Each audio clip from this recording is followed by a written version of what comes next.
As Jemele Hill joins us, and I suggest you get her book Uphill. If it's not a New York Times bestseller, it should be. She has been making the book tour rounds, and she is gracious enough to make some time for us, and we will reward her with the Wheel of Issues. On the Wheel of Issues is Deion Sanders, Kanye West, the Georgia runoff, and Boosie feuding with Gabrielle Union. Let's spin the Wheel of Issues and have Jemele tell us where it is that it lands. Can you see it from there, Jemele? I cannot see it. Okay, it appears to have landed on Deion Sanders going to Colorado. All right. Woo. Tell me what I won, Dan. You've won giving us your opinion on Deion Sanders going to Colorado. Oh, Congratulations. Okay. No physical gift. Oh, wow. This is what I've always dreamed of. Listen, it's always interesting to see how quickly out of hand these discussions get because people don't ever want to account for nuance and layers. And there's a lot of layers here. Let me just say first off, because I feel like if you're even slightly critical of how things happened or other issues surrounding this, that people are labeling you not just a hater, but somebody who doesn't want to see someone progress into a job, especially a Black coach, when there's now Deion's the 14th Black coach at the Division I or FBS level. So this was absolutely, from a career standpoint, the right move for him to make. This is what happens in college football. You go to a program, you make it successful for a few years, and then you leave. We see coaches do this all the time. So he did not do anything that was outside the norm of what happens in college football. However, it is a lot different because of who we're talking about. We're talking about Jackson State University, a historically Black college. And I think, we know that when coaches are taking over programs and jobs, there's a bit of salesmanship that goes on there. They know and are very aware of the fact that other recruits are watching, that they're trying to generate enthusiasm around the program. But in this case, I think it was taken much more seriously because of, and much more literally, I should say, because of not only how well Deion sold this, but also given the feeling that at a lot of HBCU institutions, they know that they have a very storied, proud, a history when it comes to college football. Like college football wouldn't look like it looks today if not for HBCUs, because so many great athletes were able to be at their greatest at HBCUs because they had no other place to go. So we know what that history and that legacy means. Obviously, because of the advent of integration, we've seen how much things have changed. And as a result, HBCUs lost a lot. They lost a lot, the ability to maintain and attract top players. So there's this sense of always being told you're not good enough, right? Always being told that you're not deserving of certain things. HBCUs are very underfunded. A lot of their athletic budgets barely are better than the top high school budgets, okay? Jackson State's athletic budget is $4 million, okay? Compare that to, say, a University of Texas that has like $200+ million athletic budget. Most of their budgets aren't even as good, not most, all of them are not even as good as Ivy League athletic budgets. So they're already dealing from a sense of not being able to compete, of not being considered good enough, of not being attractive enough. And here you have someone who comes in and says, God told me to be here. God told me that I was supposed to rebuild not just Jackson State, but HBCUs in general. We have to build Black. We have to build Black institutions. He's saying all the right things. He's hitting all the right notes. He's touching all the right emotional points. And then bam, 3 years later, he does exactly what other college coaches do. But this one hurts more because of who he did it to and what it means to them. And so I don't blame people who want to celebrate Deion Sanders for moving on to the next level, for getting an opportunity that, by the way, never happens to head coaches who coach Black college football. You never see Power 5 institutions come and raid the talent, the coaching talent at HBCUs. It does not happen.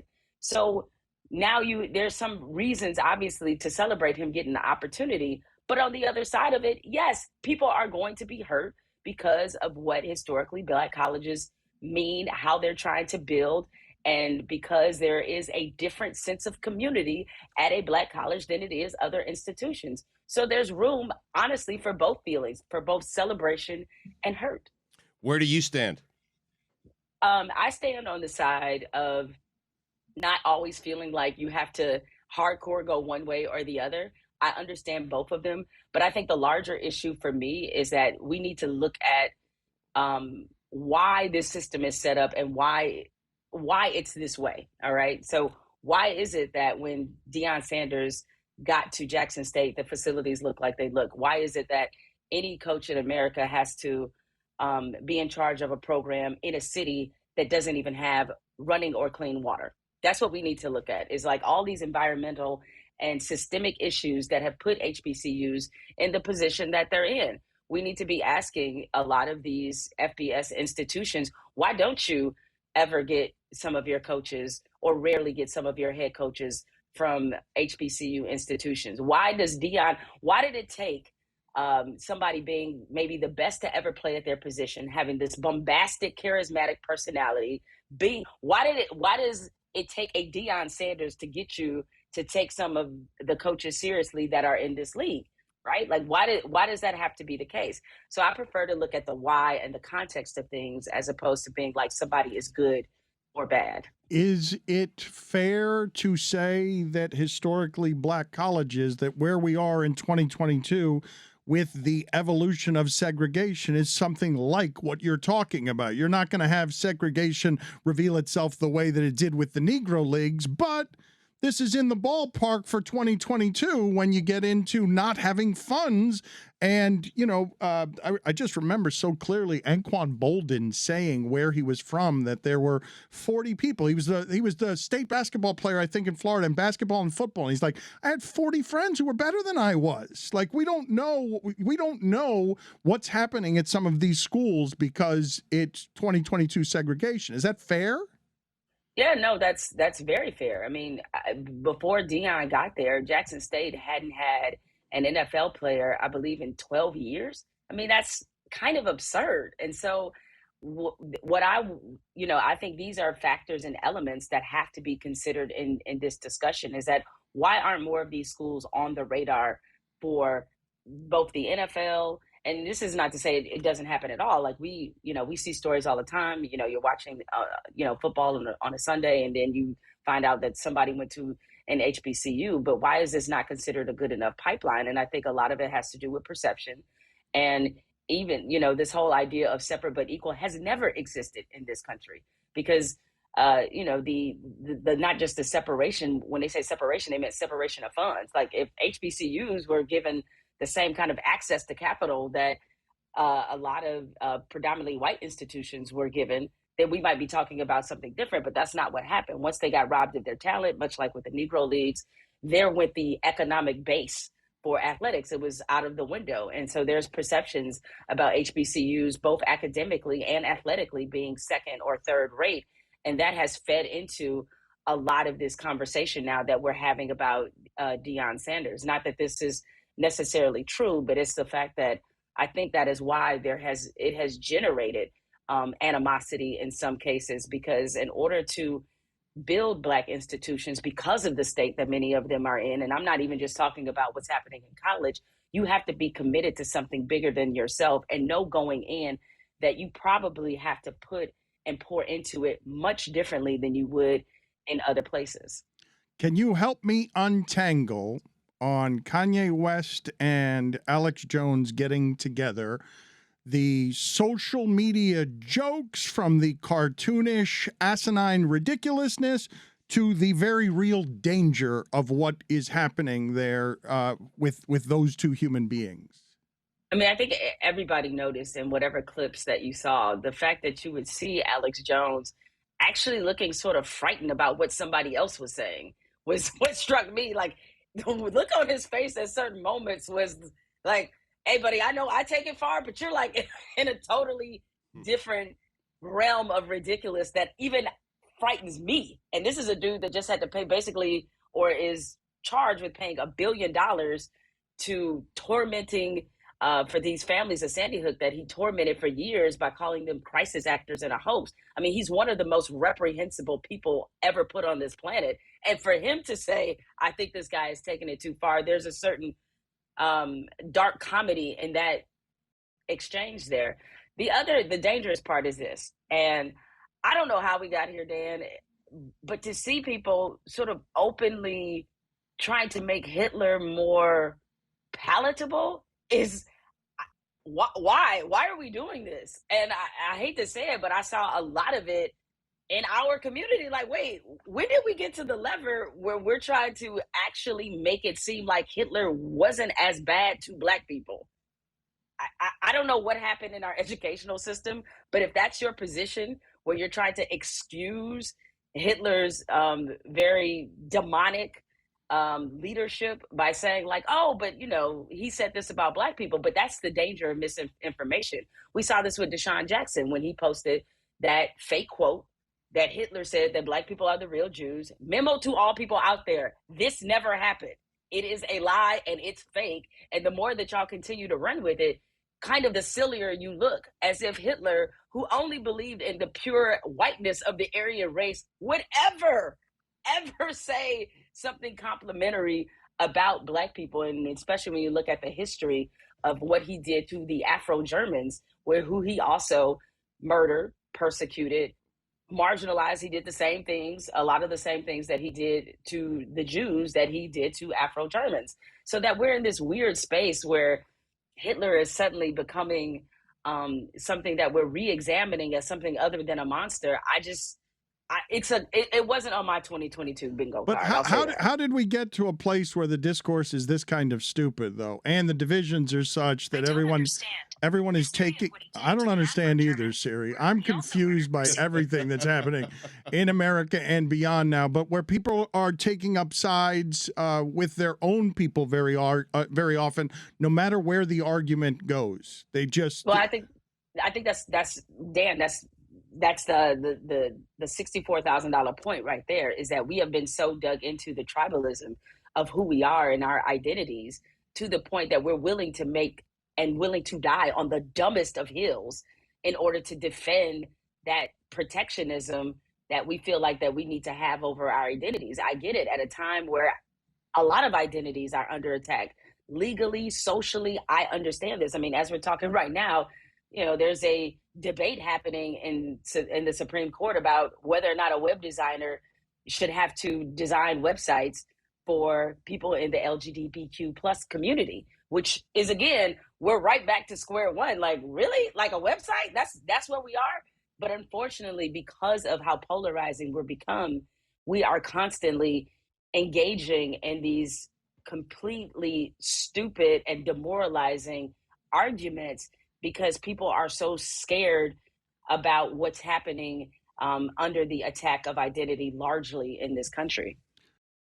Speaking of which, dumb arguments, because you went viral earlier this week with an old clip talking to your friend Gabrielle Union about Boosie Badazz, who's been really going after the Wade family and going after 12-year-old Zaya. And what can you tell us about everything that's happened there? Because over the last couple of days, Boosie has accused Wade of being gay, and Gabrielle Union just continues to protect or try to protect her daughter. I will only answer this question if Stugotz can name me one Boosie Badazz song. Can he name me one? Can he do it? That's it. Boosie Badazz. Yeah, song. That's not. That's, Feeling me. No, you can't do it, Stugotz. Wipe me down. Wipe me down. I know someone. What you got? How you name one? I mean, "Wipe Me Down" is basically an anthem. All right, it's like one of the greatest club anthems ever created. So that is what Boosie Badazz is known as. But to answer your question, Dan, what people have to understand, that there's a history there, that for some reason Boosie cannot stay away from talking about the Wades, how they raised their children. And he's done some questionable parenting himself. Everybody can look up what that is. So that makes it even more ironic's not a strong enough word, that he would be attacking somebody else about their parenting, considering what a lot of people saw what he did with his own child on social media. So listen, that was a year-old conversation. It was when Gabby was on her book tour, and she asked me to moderate a conversation with her about what was in her book, and her follow-up memoir, I should say, because this was her second book. And in it, she discussed, talking about Zaya And the Wade's period have been under attack for so long about how they have chosen to support their daughter, and chosen to support their daughter in a public way. Because there's even a story behind that. I actually put up the full clip on my YouTube page because I knew that people would probably take that completely either out of context or didn't understand where that conversation was coming from. But Zaya got publicly outed. Like, people have this idea that the Wades have been somehow using Zaya as some kind of public relations tool, and that is not the case. They've been just very intentional about creating safe spaces for her, making sure she knows that she's well supported. And it's a shame that, D Wade had to get to the point where he had to turn the comments off of her Instagram, which, when I had a conversation with him for the Netflix documentary on the Redeem Team, he told me that then.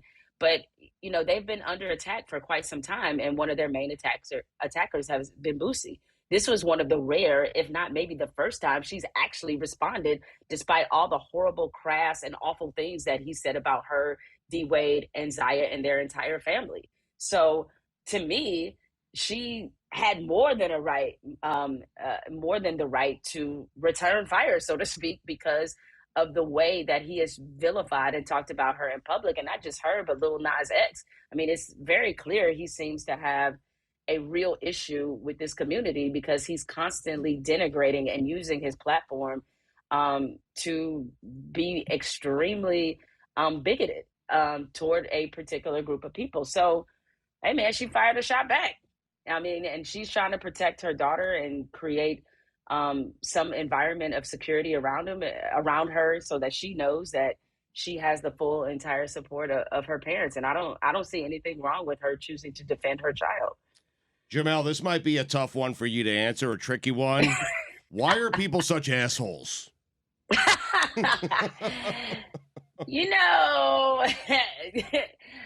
lot of people have some unhealed trauma. Let me give you the psychotherapist answer. But I think, there's just generally, especially today, people are a lot of times very insecure about who they are. There is a lot of unfortunate capital that people get out of just unprovoked meanness. The other thing too is that probably 50% of the problems or the assholery that we see would be solved if people just minded their damn business. Like this Boosie Badazz situation. Nobody was telling him, hey, talk about the Wades. Like, nobody wanted to hear his opinion. Nobody cared about his opinion. He was like, here, let me find out a way that I can be an asshole today. And unfortunately, a lot of people have that mentality and that spirit of meanness. Follow up. Are the Vikings for real?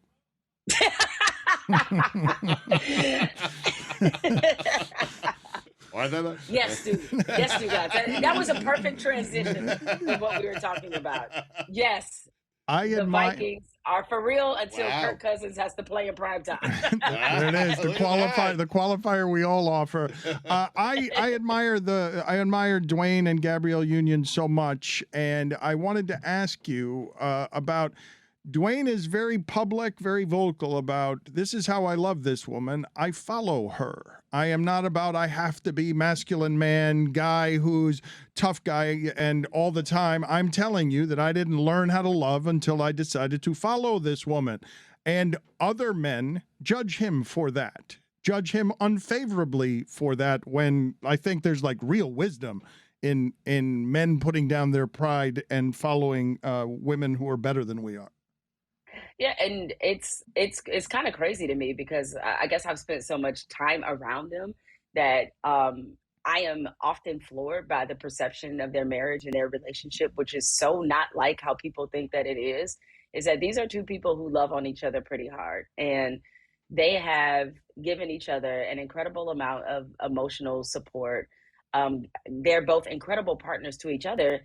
And a man doting on his wife publicly, a man, especially, and it's not just his wife. Like, we have to understand the nuance of this. We have a Black man publicly doting on a Black woman in a way in which, frankly, Black women are often not doted on that publicly.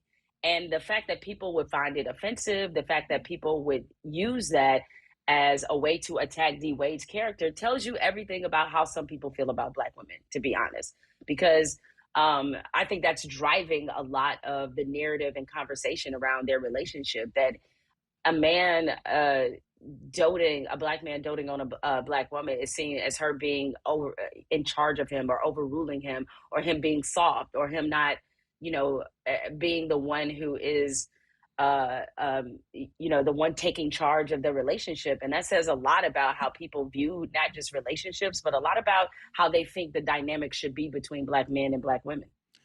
Beyond that, Jemele, they're handling something that you might say to yourself, well, love is simple. Parental love is simple. But they're handling something that is difficult in the most loving, accepting, understanding way, that if a parent can give a child anything beyond love to help with confidence, to help with support during formative years, the grace that couple is handling all of that with publicly, when there is no playbook on that, and Dwyane and Gabrielle Union have to overcome whatever patterns are in their family history, whatever we have that doesn't look like acceptance. And they are just hugely loving in a way that is breathtaking to me. Well, the one of the secrets, I think, to why that is, one, I think they both have such a great sense of themselves, and they've done a lot of work on themselves individually. And they understand what this moment calls for, because what a lot of people don't understand is that Zaya is going to grow up. And if you talk to anybody who's been, anybody who's the child of anyone, you remember how your parents treat you in the moments where you needed the most safety and security. You remember it for the rest of your lives. And what you would hope every parent would want is to not scar their children in a way that would permanently emotionally damage them. And they're doing everything they can to make sure that doesn't happen during this very sensitive time. The other part of this that is truly wonderful, that people obviously out there don't get to see because they don't know them intimately, is that Zaya is such a rock star. I mean, as the elders say, this child has been here before. And she has a maturity, a sense of herself, an assurance about her that is well beyond what her age represents. Like Gab told me a very funny story. I think she even said it in our conversation about our book that is from that same time where they were taking this clip from, about how Zaya told both her and Dwyane that they had a year to get her pronoun right. She's like, you have a year to get the pronoun right. And after that, basically, you're going to see me go off if y'all don't, because I've given you time to get used to this and everything else. And even as the fuller version of the clip that, beyond the couple sentences that everybody's focused on, she starts by telling the story about how when Zaya came to them and said that, she was ready to come out, they were trying to walk her delicately through the process. And she went up, they're thinking okay, this is a process that could take some time. And no, she immediately went upstairs and told her brothers everything. And they were like, oh, you meant right now, right in this moment, you're ready to come out. And so their family dynamic is really wonderful and healthy. And it's what you would hope any child would have in their home, which is beyond safety and security and emotional support, but just the ability to be themselves in the most whole and full ways. Because if you're allowed that in your home environment, it allows you and gives you the confidence to show up that way in the world. And that's what they're preparing her for, is a world that is not going to be what they've established in their home. But they know once she leaves that enclave that she'll have the confidence and the courage to be fully who she is and not worry about how people will react to her. Always a pleasure, Jemele. Again, I tell the audience, Uphill is the name of the book. It is doing very well. It should be. Her story is extraordinary, and she's been a great journalist for a long time. Thank you, Jemele. And Stugotz, I'm very disappointed you didn't ask me more football questions, but we'll deal with that at another time. Listen, baby steps. I stuck around for the entire thing this time, okay? You did. Yes. You did. And you even uttered sentences. Yeah. I'm so proud of you. Thank you, Jemele. See you later, Jemele. Growth. See y'all.